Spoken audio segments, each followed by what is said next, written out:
Huwag mong hayaang talunin ka niya. Sasabihin ko sa'yo kung paano gamitin ang iyong kapangyarihan.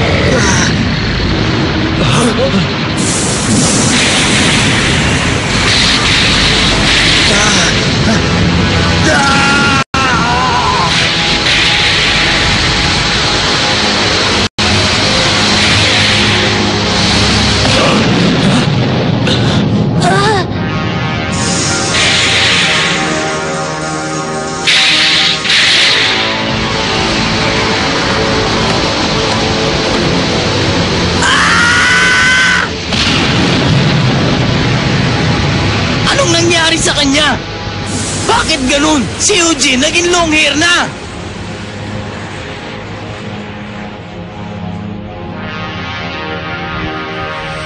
Isang boses ang nagsalita at si Eugene ay nagbago. Maaari kayang ninuno niya o ang dugo ng masamang spirito ang dahilan ng kanyang pagbabago? Ngayon, ang laban nila Eugene at Sensui ay malapit nang dumating sa katapusan. Kumanda ka ngayon!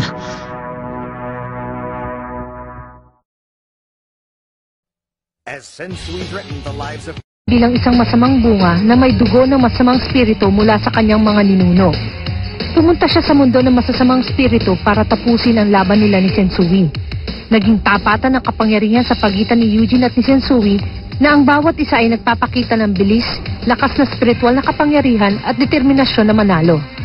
Sa kainitan ng labanan, ang katawan ni Eugene ay nagumpisang magbago. Ngayon bilang isang malupit at tunay na makapangyarihan. Ang katapusan, isang desperadong laban sa mundo ng masasamang spirito.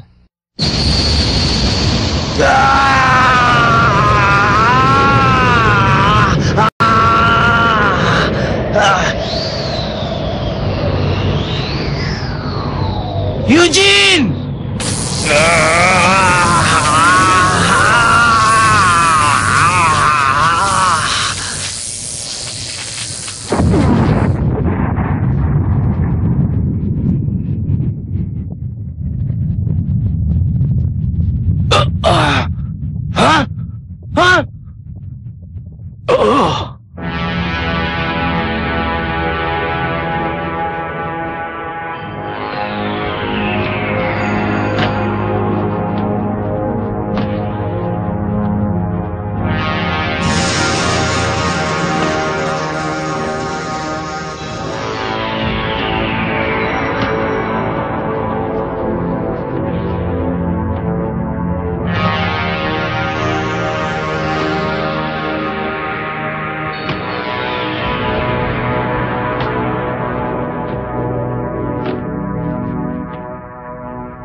Kumanda ka ngayon.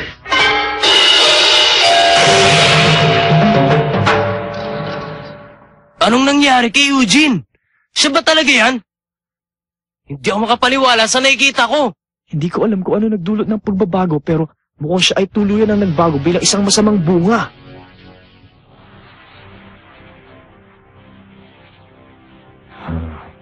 Magaling. Tingnan nyo. Parang hindi apektado si Sensui sa pagbabago ni Eugene. Mukhang may tiwala pa rin siya sa lakas niya.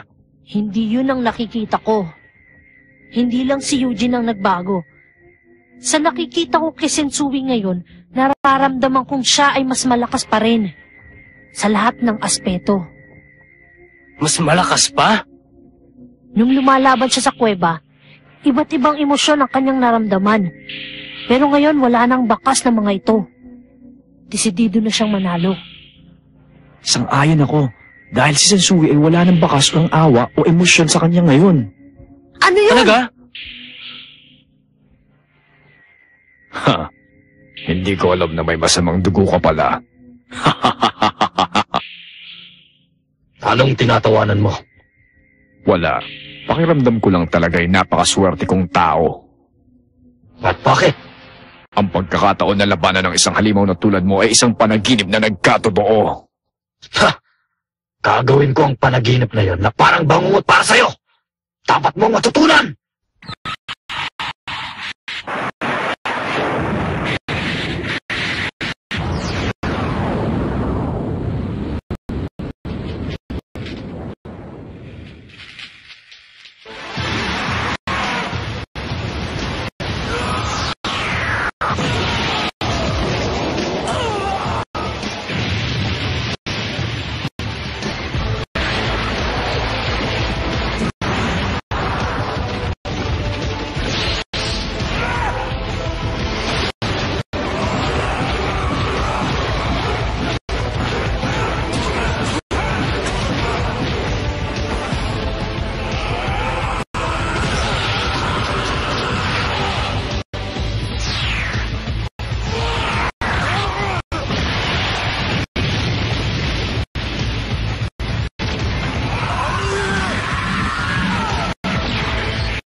galing!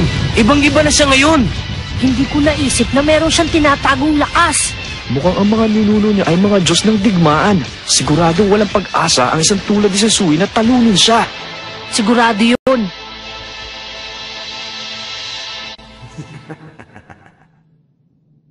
Oras na para tapusin ang laban na ito, Sensui.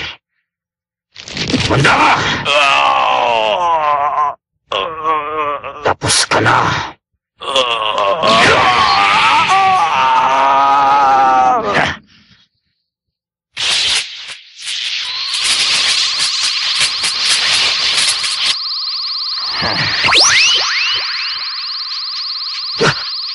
Ano ito? Anong ginagawa ko? Teka! Anong nangyayari? Tumahimik ka at panoorin na lang ako. Huwag! Tapos ka na!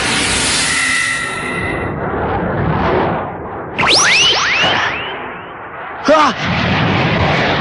Sensui! Umilag ka! Ha?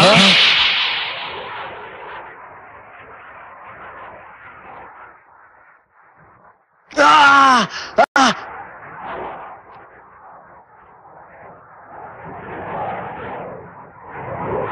Ah! Ah!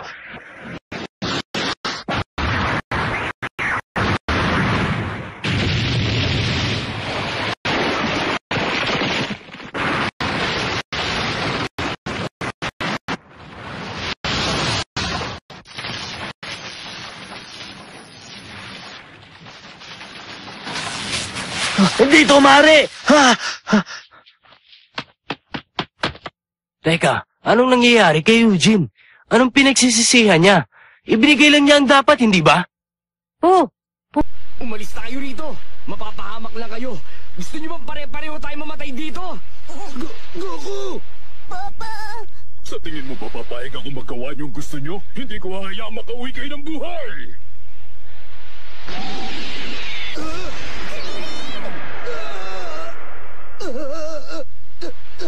Kung akala mo makakalis sila, nagkakamali ka! Kirin!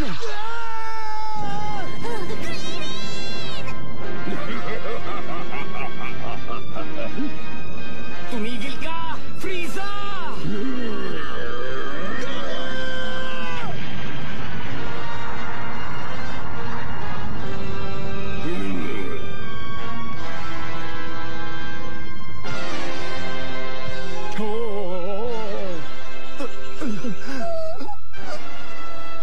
Ano pong nangyari? Si Kririn naman!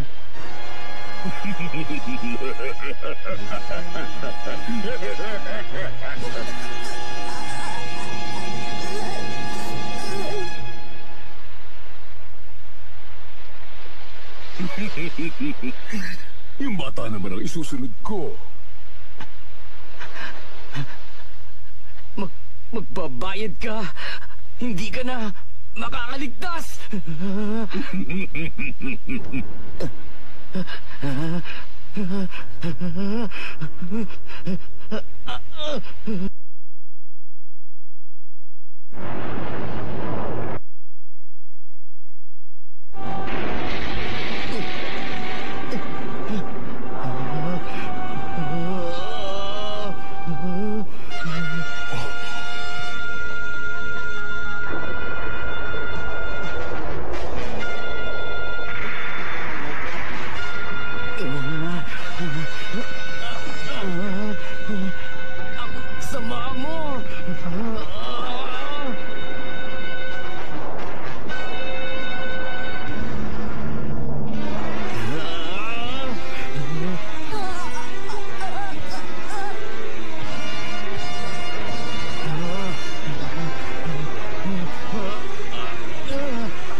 Piccolo at bumalik na kay sa planetang Earth. Bilisan mo.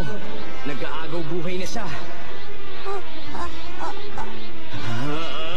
Hindi ko na to uulitin pa. Umuwi na kayo ngayon hanggat may natitira pa akong katinuan.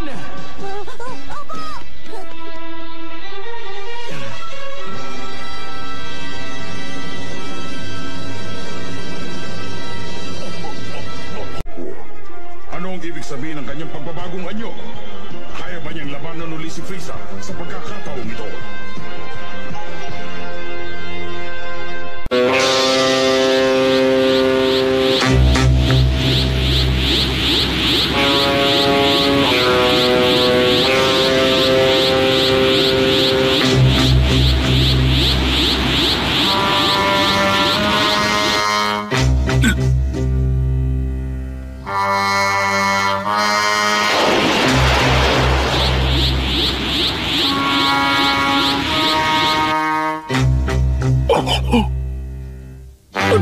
Ano ito?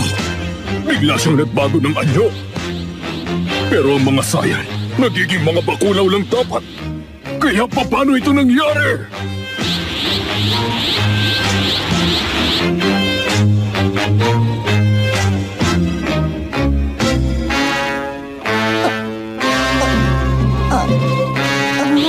Bilisan mo na, Gohan. Kung babawian ng buhay si Piccolo, katapusan na rin ni Master Kami. Alam mo na ang ibig sabihin nun. Pero, Papa... Huwag mo akong alalahanin. Siguradong makakabalik din ako sa Earth. Pero, paano niyo magagawa yun? Kung gagamitin po namin ang spaceship niyo, wala kayong masasakyan. Huwag ka na makipagtalo, Gohan! Gusto mo ba akong lalong magalit?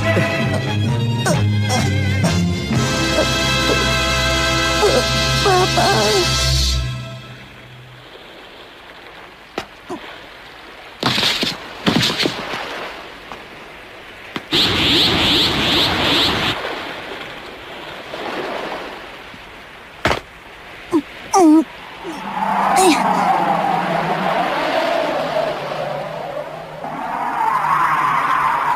Salamat po, Papa. Maraming salamat po.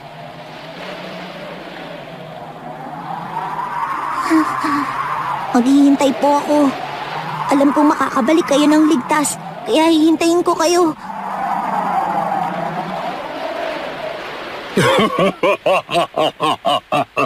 Hindi kita hayaang makatakas ng ganun kadali.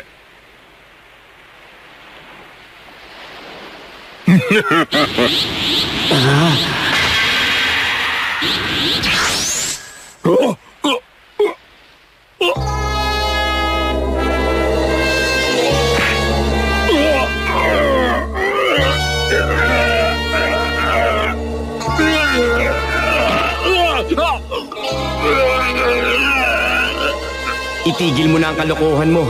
Sobra na nagawa mo. Sunod-sunod mong pinatayan napakaraming tao. Mga taong walang kasalanan.